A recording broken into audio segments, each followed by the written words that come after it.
Well, good morning. It is December 4th, and we are continuing our journey of the Via Advent towards the coming of the Christ child with the book Via Advent by Shawn Small.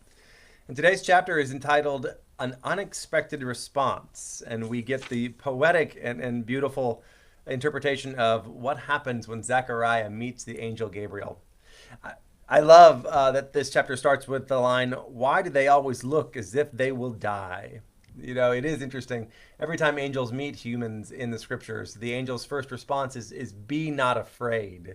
So we have all these really cultural, cute images of what angels look like. The truth is that they probably were quite scary. And certainly to be in the very presence of a potent and mystical messenger of God certainly would have caught, and indeed caught Zechariah and those who were in that scenario in a great sense of not just awe, but fear. But I love that the turnaround that Gabriel says to himself eventually. He says, "Is only Zechariah realized the part that he will play in the Messiah's coming." And I think about that. I know that I can get so caught up in my own way of thinking, my own fears and insecurities, my own hopes and goals, and limited sense of what success would mean. When the truth is, God has a perspective and a goal and a vision out there that is so much larger than what I can see, or what we can see together as a faithful community.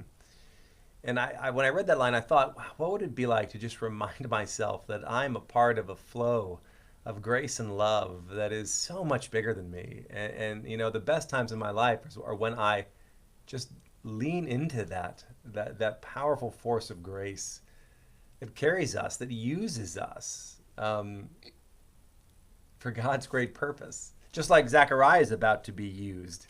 And I love how, this chapter crescendos as this promise is read to Gabriel, and then read by Gabriel to Zechariah. And then, waiting, it says Zechariah responds to the first spoken words of God since the great silence. And I hadn't realized that, in the Christian understanding, this is the breaking of that 400 years of God not speaking to God's people. And here is a direct message from God to this one priest.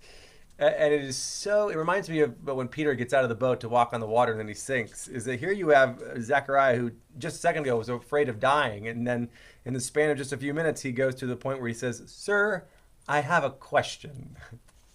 But we'll have to hear about that tomorrow. Let's read the prayer.